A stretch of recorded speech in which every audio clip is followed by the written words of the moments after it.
Bonsoir, mon amour. Ça sent divinement bon. J'ai voulu te faire plaisir. Tu travailles tellement, tu mérites bien un peu de réconfort. Tu es vraiment une femme merveilleuse. Avec toi, j'ai l'impression d'être l'homme le plus chanceux du monde. Et moi, j'ai la chance d'avoir un mari aussi attentionné. À nous. Ce plat est incroyable. Je ne sais pas ce que je ferais sans toi.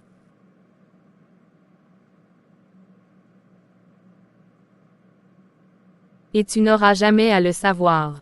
Tu as l'air songeuse ce matin. Tout va bien. Oui, juste fatiguée. Tu dors mal ces derniers temps. Un peu. J'ai beaucoup de choses en tête. Tu sais que tu peux tout me dire, Elena. Bien sûr. Ne t'inquiète pas, ce n'est rien. Attends, Elena, qu'est-ce qui ne va pas? Tu es distante ces derniers jours. Pourquoi est-ce que tu cherches toujours à tout analyser? Je vais bien, d'accord. Je dois y aller, j'ai un rendez-vous. Un rendez-vous, avec qui? Juste une amie, rien d'important. Je ne comprends pas, je suis épuisé. J'ai mal à la tête en permanence. Tu travailles trop, voilà tout. Peut-être, mais ces derniers jours, c'est pire. J'ai des nausées, des vertiges. Tu devrais boire un peu de vin, ça te détendra. Je ne sais pas, mon estomac me fait mal. C'est étrange, j'ai l'impression que ça empire le soir. Peut-être que c'est juste une mauvaise digestion. Tu devrais aller te coucher tôt. Oui, peut-être. Dors bien, mon amour. Tom, tu es sûr que ça va? Tu as une sale mine. Je ne sais pas, je suis constamment fatigué, j'ai des nausées, des vertiges, et ça ne passe pas. Tu as vu un médecin? Pas encore. Elena dit que c'est sûrement le stress. Elena, et elle? Comment elle réagit? Elle s'occupe bien de moi, mais je la trouve distante ces derniers temps. Comme si elle me cachait quelque chose. Et ça ne t'inquiète pas? Si, un peu. Mais pourquoi elle ferait ça? Écoute, Tom, je ne veux pas te faire peur, mais j'ai un mauvais pressentiment. Tu dis que tu es malade surtout après les repas du soir. Oui. Tu as pensé que ça pouvait venir de ce que tu manges ou bois. Tu crois que... Je ne dis rien encore. Mais fais attention, d'accord. C'est quoi cette tache sur ta chemise? Oh, aucune idée. Peut-être du vin d'hier soir.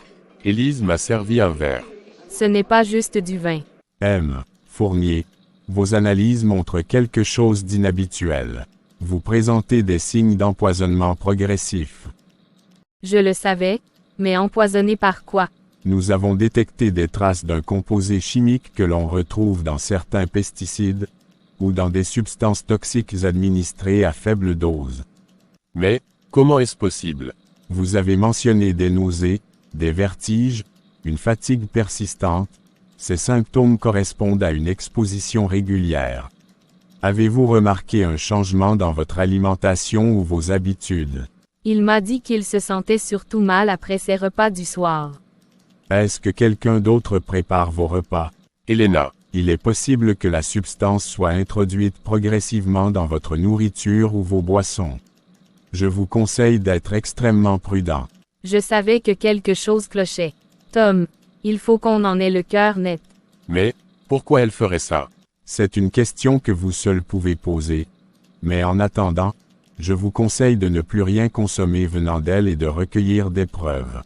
Tom, nous avons les résultats des analyses complémentaires, et elles confirment nos soupçons. C'est bien, du poison. Oui, nous avons trouvé des traces de digitaline, une substance toxique qui, administrée en petites doses sur une longue période, provoque exactement les symptômes que vous avez décrits: fatigue, nausées, vertiges, palpitations. Mon Dieu, et s'il avait continué à en ingérer? À terme, cela aurait pu provoquer un arrêt cardiaque. Mais, qui aurait pu faire ça? On sait qui. Écoutez, ce que je vous conseille maintenant, c'est de ne plus rien consommer venant de cette personne et de rassembler des preuves. Si vous voulez porter plainte, ces analyses suffiront pour déclencher une enquête. Une enquête? Oui, et je vais m'assurer que cette femme paie pour ce qu'elle a fait. Donc, tu es sûr qu'Elena empoisonne Tom, et tu veux qu'on trouve des preuves avant d'aller voir la police. Exactement. On a déjà les analyses médicales, mais si on veut la coincer, il nous faut plus. Elle doit se procurer la digitaline quelque part. Soit elle l'achète illégalement, soit elle a accès à des médicaments contenant cette substance. Justement, elle travaille dans une pharmacie. Ça pourrait être notre piste. Et puis, je suis presque sûre qu'elle n'est pas seule dans cette histoire. Tu penses à un complice. Oui, si elle veut se débarrasser de Tom, c'est forcément pour quelqu'un d'autre. Il faudrait voir avec qui elle passe du temps en dehors de la maison. On pourrait la suivre discrètement. Et fouiller un peu son passé, voir si elle a déjà fait ce genre de choses avant. Ça tombe bien. J'ai quelques contacts qui peuvent nous aider à creuser. Et toi, tu peux récupérer des objets chez Thomas, son verre, une assiette, quelque chose qui aurait pu être empoisonné. J'ai déjà une fiole suspecte que j'ai prise chez eux. Parfait. On va l'envoyer à un laboratoire. On va la faire tomber, et découvrir avec qui elle joue. Tu es sûr qu'il n'a pas de soupçon. Tom ne se doute de rien, mais Camille commence à fouiner. Elle ne doit pas nous compliquer les choses. Tu es sûr qu'il prend encore ses doses. Oui, mais ça prend trop de temps. J'ai augmenté un peu la quantité. Fais attention, Elena, si on précipite les choses, ça pourrait éveiller des soupçons. Et combien de temps encore je vais devoir attendre? Je veux qu'ils disparaissent pour qu'on puisse enfin être ensemble. Sois patiente. Une fois que Tom sera hors jeu, on pourra récupérer son argent et partir. D'accord. Mais on doit se débarrasser de Camille avant qu'elle ne découvre tout. Je vais m'en occuper. En attendant, continue comme prévu. Camille, j'ai du lourd. Élise n'est pas seule, et on est en danger. Camille, qu'est-ce que tu fais ici? On doit parler, maintenant. Oh, bien sûr. Je suppose que c'est encore à propos de tes soi-disant soupçons ridicules. Arrête de jouer la comédie, Élise. Je sais tout. Tout quoi? Que tu empoisonnes Tom depuis des semaines. Que tu le fais avec de la digitaline. Que tu veux le voir mourir pour être avec Victor. Elena, dis-moi que ce n'est pas vrai. Camille, tu as toujours eu une imagination débordante. Tu regardes trop de films. Et ça, c'est aussi mon imagination. Tu crois que quelques images floues prouvent quoi que ce soit. On discutait simplement. Ne me prends pas pour une idiote. Tu as littéralement dit que tu voulais que Thomas disparaisse. Mon amour, tu ne vas pas bien, ne l'écoute pas. Ne me touche pas. Tu crois vraiment que quelqu'un va te croire, Camille? J'ai des preuves, et je vais les donner à la police. Tu fais une énorme erreur. Et si Camille disait vrai? Si Élise me faisait vraiment du mal? Non, c'est insensé. C'est ma femme, celle qui a toujours pris soin de moi. Mais, et si elle jouait un rôle? Je ne sais pas ce que je ferais sans toi, mon amour, mais parfois, je me dis que tout serait plus simple autrement. Je veux savoir la vérité. Bingo. Ça coïncide avec la période où Tom a commencé à tomber malade. Lucas, il est presque 2 heures du matin. Camille, écoute-moi bien. J'ai trouvé quelque chose. Victor a acheté un poison extrêmement dangereux il y a quelques semaines. Et devine quoi? Il l'a fait livrer à une adresse qui lui appartient. On a une preuve, une vraie. Oui, et avec ça, on peut aller voir la police avant qu'il ne soit trop tard. Il faut prévenir Tom. Élise pourrait passer à l'action à tout moment. Je vais voir un de mes contacts pour qu'on authentifie cette transaction. En attendant, fais attention à toi, Élise et Victor vont paniquer quand ils comprendront qu'on est sur leur piste. Je le sais, et c'est bien ça qui me fait peur. Mon amour, tu es encore si faible, bois un peu de thé, ça te fera du bien. Je me sens pire qu'hier, j'ai l'impression que mon cœur bat bizarrement. Oh, mon pauvre amour, tu veux que j'appelle un médecin? Non, juste du repos. Il est en train de lâcher, ça a marché plus vite que prévu. Je vais devoir finir le travail ce soir, viens dès que tu peux. Repose-toi, mon amour, ce sera bientôt terminé. Elle croit que je vais mourir ce soir. Elle a appelé Victor. Il faut agir maintenant. Tout ce temps, je t'ai regardé souffrir, et tu n'as jamais rien compris. Je ne t'ai jamais aimé, Tom. Tu étais un bon mari, fidèle, honnête. Mais tu étais aussi un obstacle. Un poids qui m'empêchait de vivre la vie que je voulais, avec lui. Victor, lui, il me comprend. Il m'aime comme je le mérite, pas comme toi, avec tes petites attentions insignifiantes et ta vie monotone. Ce n'est qu'une question de temps maintenant. Et bientôt, Victor et moi. Bientôt, tout sera fini. Tu t'es trahie toute seule. Je ne t'ai jamais aimé, Tom, Victor et moi. Bientôt, tout sera fini.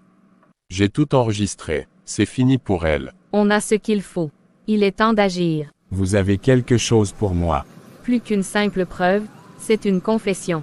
Je ne t'ai jamais aimé, Thomas, Victor et moi. Bientôt, tout sera fini. Tom a failli mourir à cause d'elle. Elle a essayé de l'empoisonner et elle compte finir le travail ce soir. C'est une preuve accablante, mais j'ai besoin de plus pour l'arrêter sur le champ.